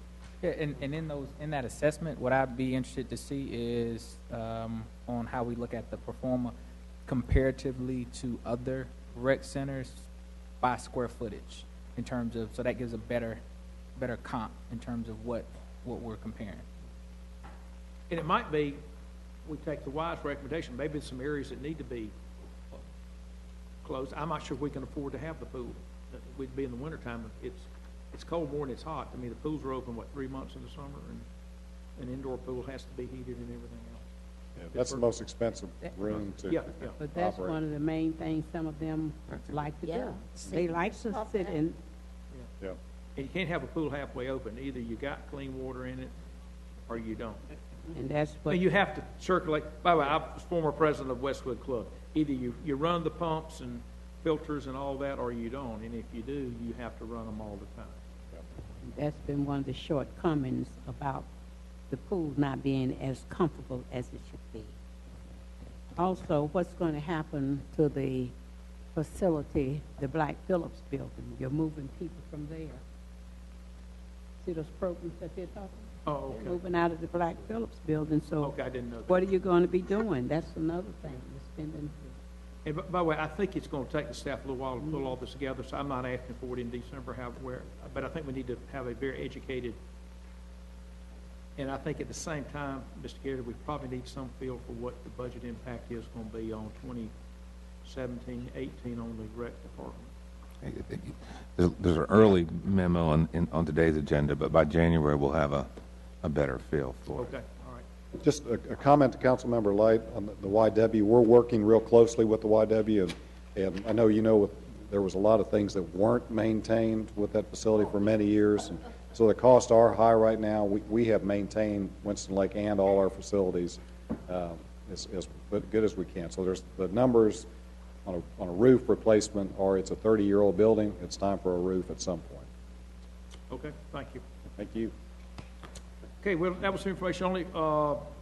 G4. Item G4. Everybody just give it, hey, before we get it. Everybody else know what we're doing. We're asking staff to give us a detailed plan, basically what we're asking. All right, G4. Item G4, report on federal lobbying contract. Mr. Page, you've been up all day. Yeah. Keep going. Kind of take December off.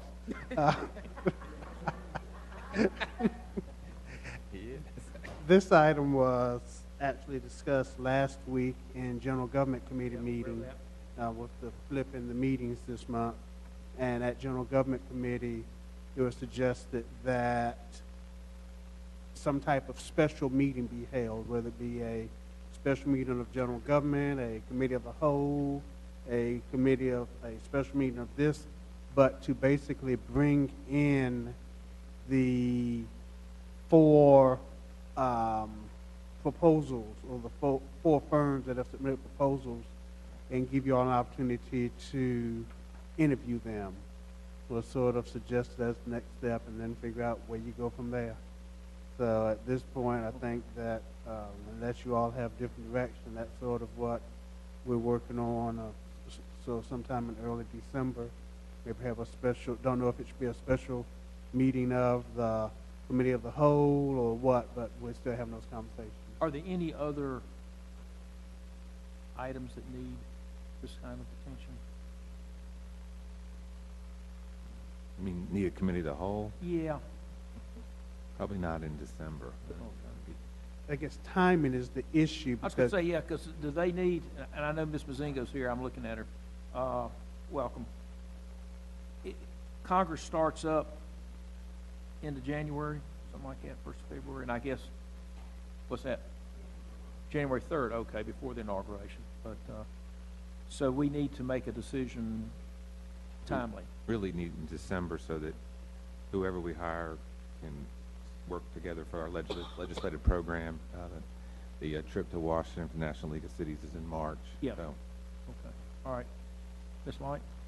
Just from the perspective of the General Government Committee, yes, there were questions about we should hear from perhaps all of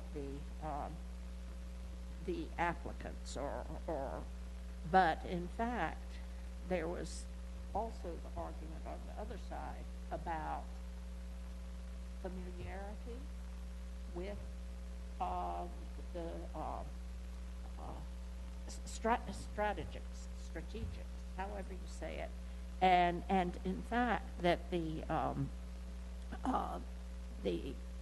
committee of staff did in fact give the strategics the highest score in their rating. So, you know, if we can't actually fit in a meeting of all of these entities before the requisite time, I mean, it has to be done next month. I wonder. Yeah. And I gather some of these people are, McGuire Woods, are they out of Raleigh? I have no idea. They have a firm in Raleigh and folks in D.C., but they are willing to come in and tell them in. Okay, and how about the Hillsbury? Are they out of D.C.? They're out of D.C., but their local representative, I think, works a lot out of Greensboro. Okay, so it would not be an unduly requirement. Okay. Mr. Montgomery? Yeah, I was at the meeting on Thursday, and so I know there, in terms of questions, in terms of return and that kind of stuff, and there were good conversations and comments on both sides around it.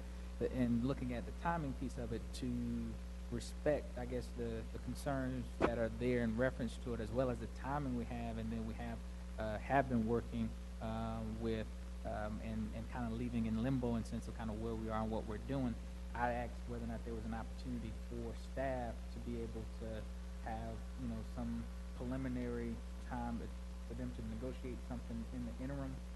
If we wanted to take some time to continue to consider this, and it wasn't going to be able to fit in the January timeframe, before January, if there was an opportunity to extend the existing contract until we made a formal decision on what we were going to do for the long term. And I'm not sure if that's a compromise to get there, or if we just want to just go ahead and make a decision, or we can fit all those pieces in.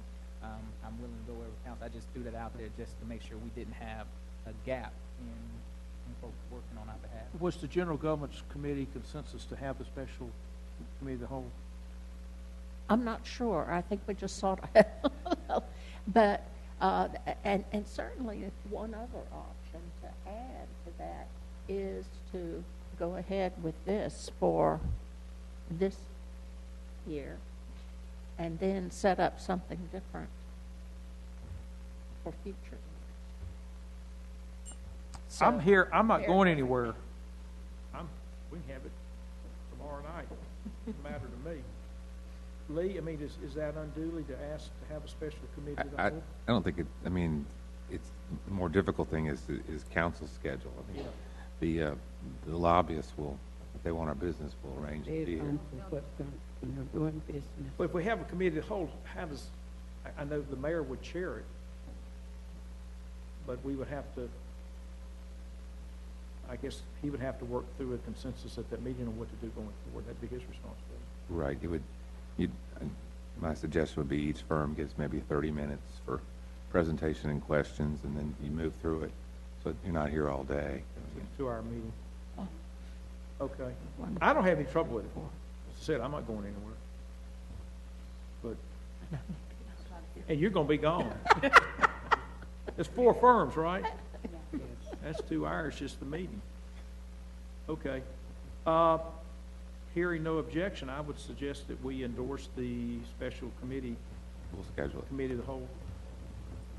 And since Ms. Mazingo is here, would you mind saying your firm's name so they'll know exactly how you say it? Strategics, thank you. And strategy would be another way you use that word. That's all right. Okay. All righty. That's all on G4. That was easy. G5 is an update on the budget. Ben, you want to give us some comments?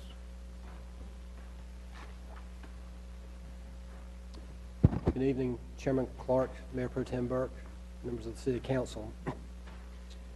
At the end of the FY 16-17 budget workshops, Council requested that staff provide more updates on the outlook for the upcoming fiscal year, and so staff continues to track issues as they come up, and so this would be our first update to Council on their FY 17-18 budget outlook.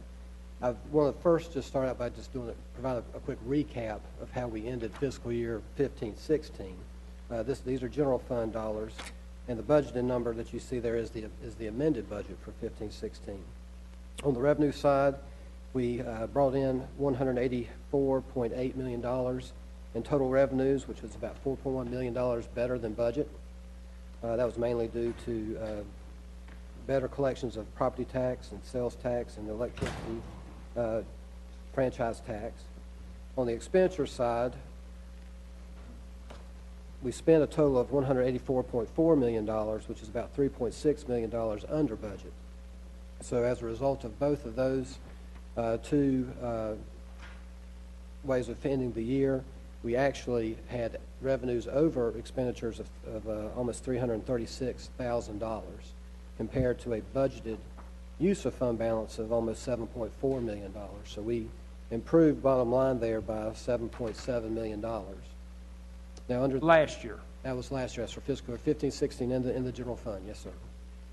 Okay. Now under the city's financial policy, if there is a increase in the undesignated fund balance for the general fund, then 25% of that increase would be allocated to the Housing Finance Assistance Fund, 25% to the Economic Development Project Fund, and then the remaining 50% would remain in the general fund.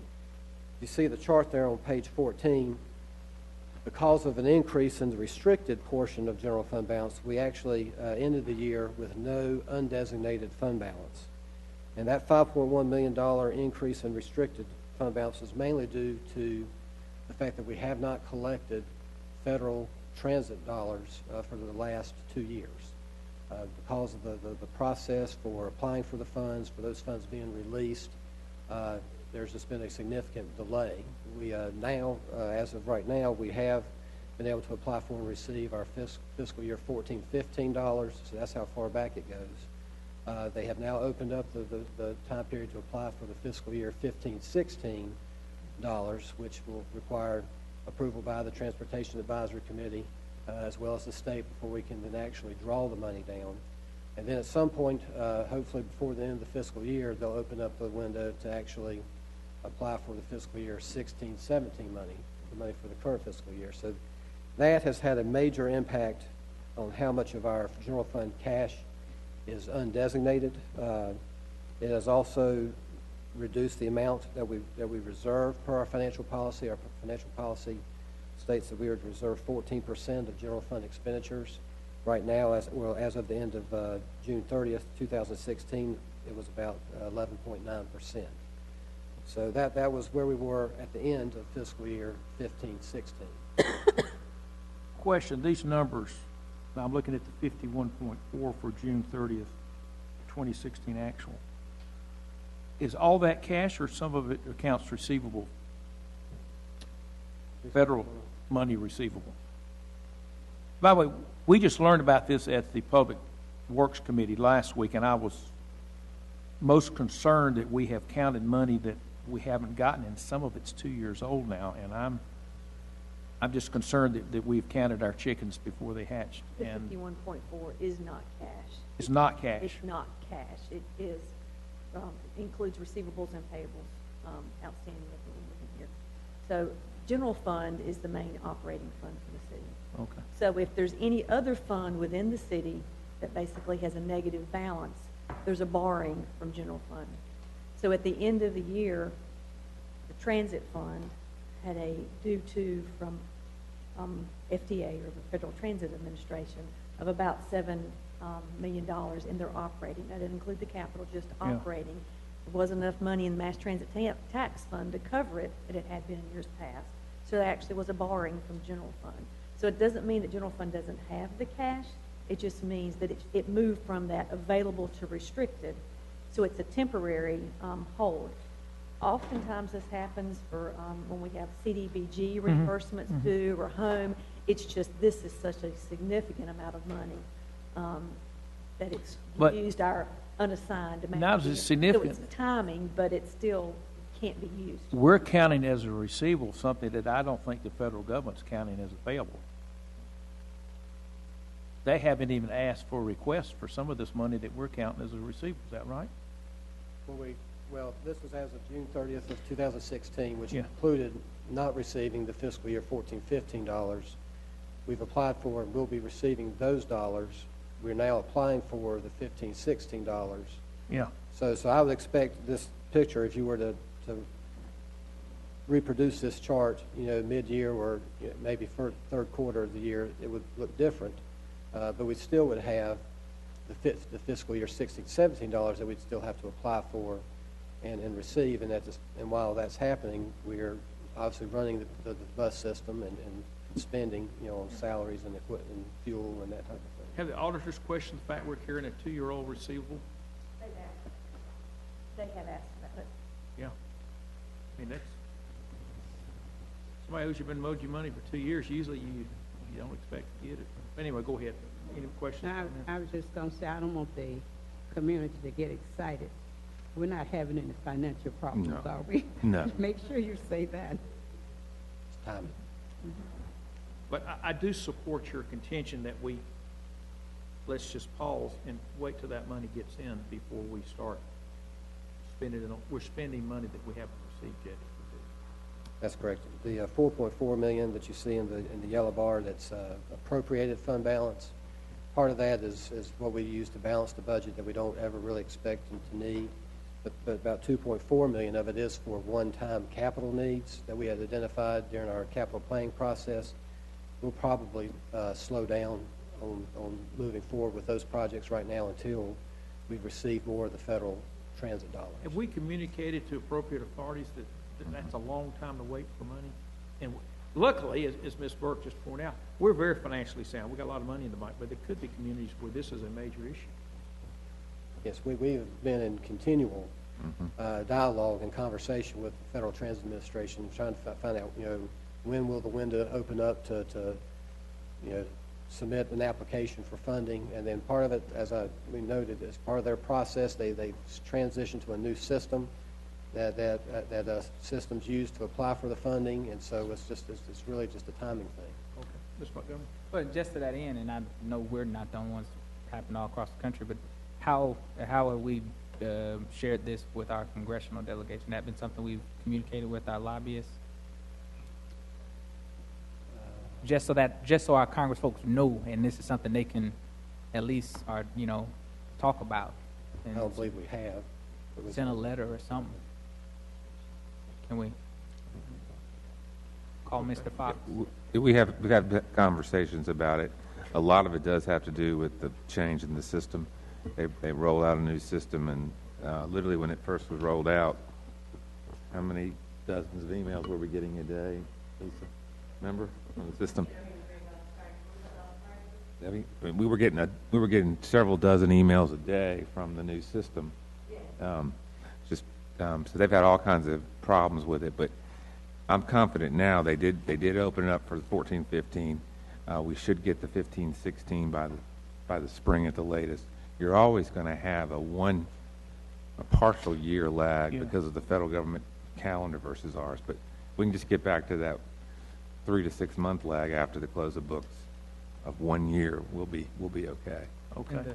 And the last question in that is not as much on just the transportation piece, but what I would like to know is how, at least in my time of council, I've seen it appears to be more regular where we are bridging funds for community agencies that are receiving federal dollars. And I'd just like to see that, and again, that may be something that we need to, again, share, that, again, local governments are having to step in and do this, and the point, there's some who can't do that, and so in some areas, there are services and things that are not happening because they're not receiving this timely reimbursement. But I will say, Mr. Chairman, in listening to this, our city has always been pretty safe. Yeah. We have been pretty secure. We've never, throughout the years, and I don't know about the change up there, what's going to happen, but we've had a good relationship with following through. And that's even before we got lobbyists. Yeah, okay. Ben, thank you for the update. This was the 15-16. I just wanted to touch briefly on 17-18 issues that we have. Go ahead. Just to make you aware of those. So the first one is just that 2017, there will be a countywide reappraisal of real property. As you recall, from 2013, real property values in Winston-Salem actually declined over 10%, which was something I've never seen. Generally, in a reappraisal, you'll see real property values increase. And typically what happens is we'll do a calculation of what the revenue neutral tax rate would be so that we don't, in the case of a normal reappraisal, the city won't realize any kind of windfall from an increase in real property values. On the flip side, as what happened in 2013, we actually increased the tax rate to ensure we got at least the same amount of revenue we would have gotten without a reappraisal. And in that particular year, we actually didn't go all the way to the revenue neutral rate. We did provide some tax relief as part of that. The tax department's going to be holding, I think, some public meetings in December to inform the public about the process. And I think at the appropriate time, they are prepared to come and brief the city council on the actual results from the reappraisal. That'll probably be sometime after the first of the year. I thought it was January, February of 2013 that Yes, sir. everyone got their new numbers. That's correct. Okay. So Have that's you got any sneak preview from them on what they are thinking? Not really. I mean, I think the general sense is you may see it go more in the direction of a normal revaluation year, but as far as the extent of it, they've really not shared a lot with me. Okay.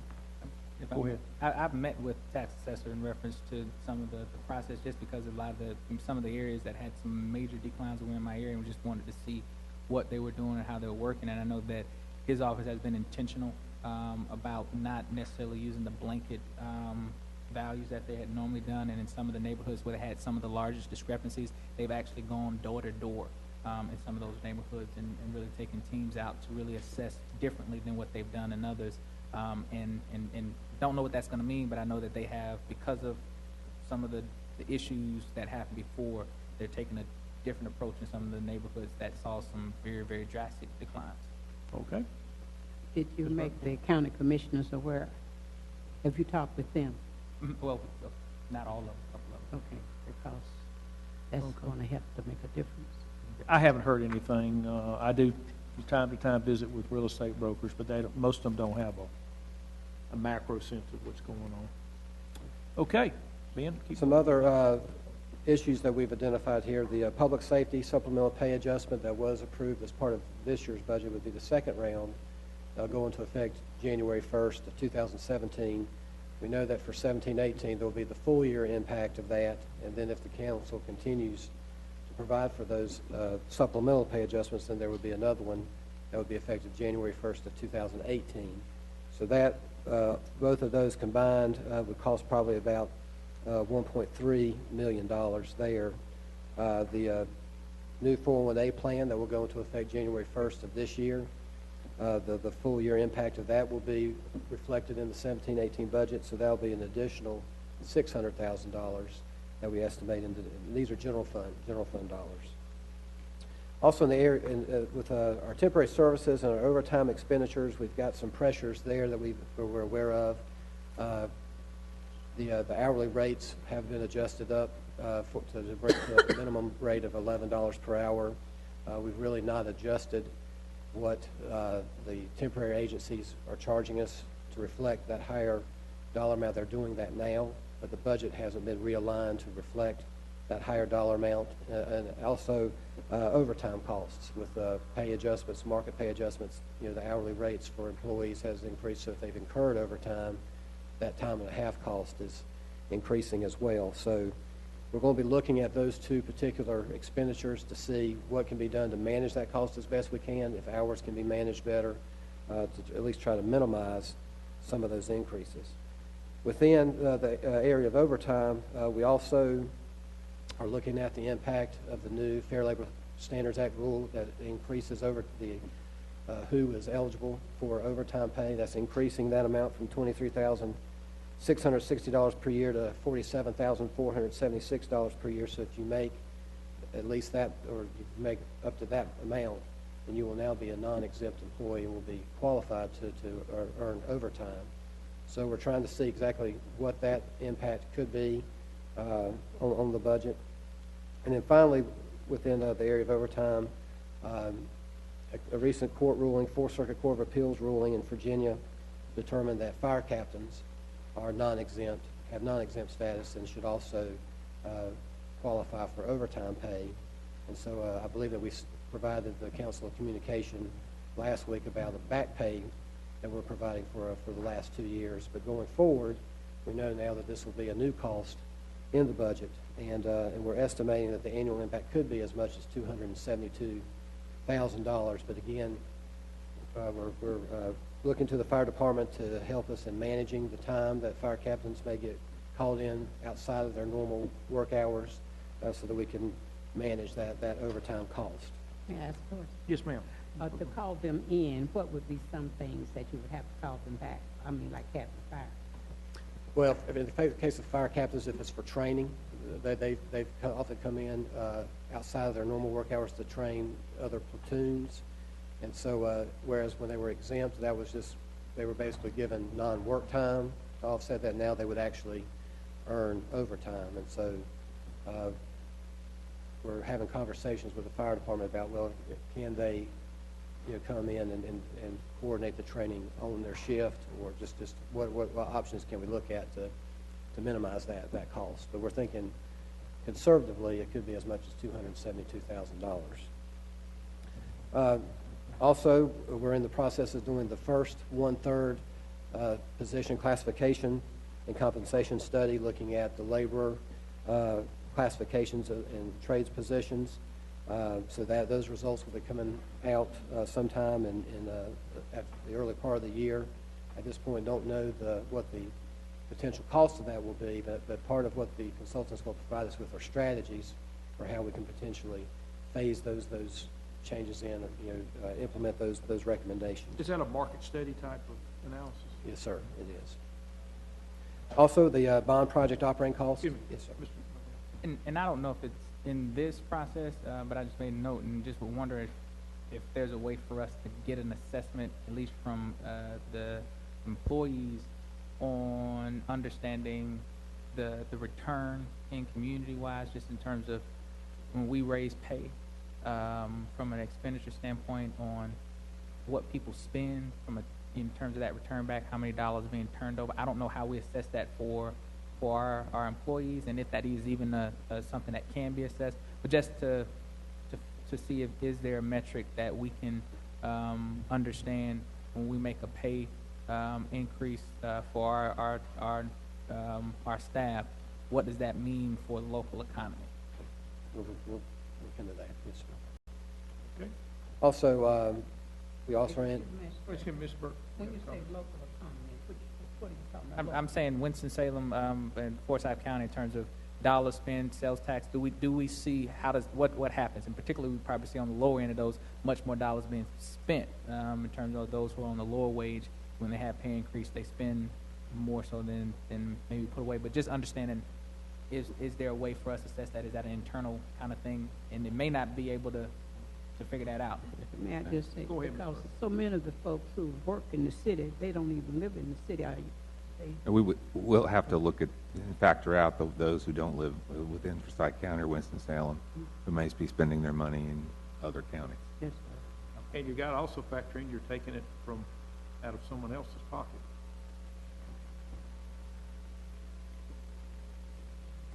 You don't make any money trading horses back and forth. Another cost that we know we're going to be working into the base budget will be the operating costs for a number of our bond projects. They're projected to be online. Sometime during 2017-18, on page 16, we list out some of those facilities. So our police district offices, our the renovated fire stations, a number of our parks and recreation facilities. You know, those will be utilities costs, supplies costs, maintenance costs. In the case of our aquatic facilities, maybe some additional positions, so that we know there will be operating impacts there that we'll have to work into the base budget.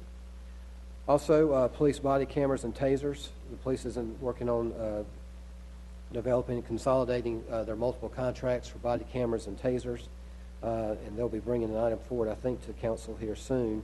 The estimated impact on the budget for that is about $346,000. What they'll have is a program where every 2.5 years they'll be able to refresh and replace the equipment that they have, so it'll allow them access to the newest technology. Also, the storage costs will be a part of the driver for this increased cost. Well, will we have access to the state funds made available for this kind of technology? I'm certain that we will pursue whatever grants may be out there, I hope. Okay. So those are some issues that we know will impact mainly the general fund. We know the pay issues will cut across the whole organization. But the last two I did want to raise. Number one, the outlook for the Winston-Salem Transit Authority. The Public Works Committee has been briefed about that. So beyond just the issue of the timing of federal funding, we know that there are projected increased costs for the system, both in terms of the demand for TransAid services and also for the cost of the newly designed fixed route bus system. We know there will be additional costs there.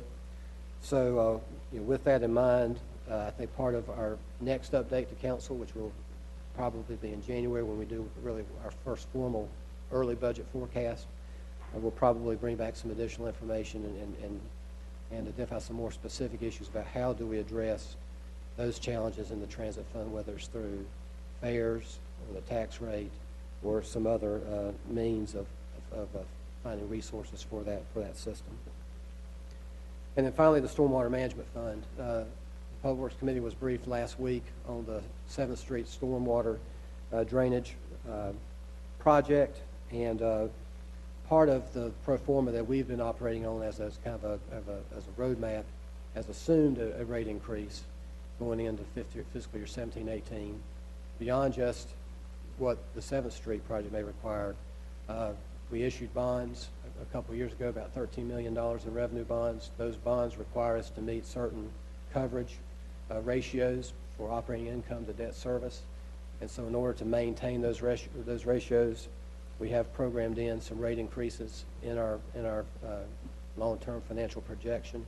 And so, again, we'll be providing more information in our next update about that. But that potentially could be part of the proposed budget for 17-18, mainly due to trying to maintain those coverage ratios, but also making sure we do have sufficient cash reserves to be able to take care of some of these capital needs that have been identified, both our public infrastructure needs and potentially a large project like the 7th Street drainage project. Okay. And those are the issues that we've identified up to this point, but we'll be continuing to monitor these issues and other issues that may come up, and then we'll provide another update to council probably in January. That update, that what we call the early budget forecast, we even may provide a projected gap between revenues and expenses that we may be looking at as we start to kick off the 17-18 budget process in earnest. Thank you. Any questions, comments from anyone up here? Ben, thank you very much. I believe that's the last item on our agenda. And even though we started early, we still finished on time. Ms. Burke, I'm going to be brief. Have we introduced our new Recreation and Parks Director yet?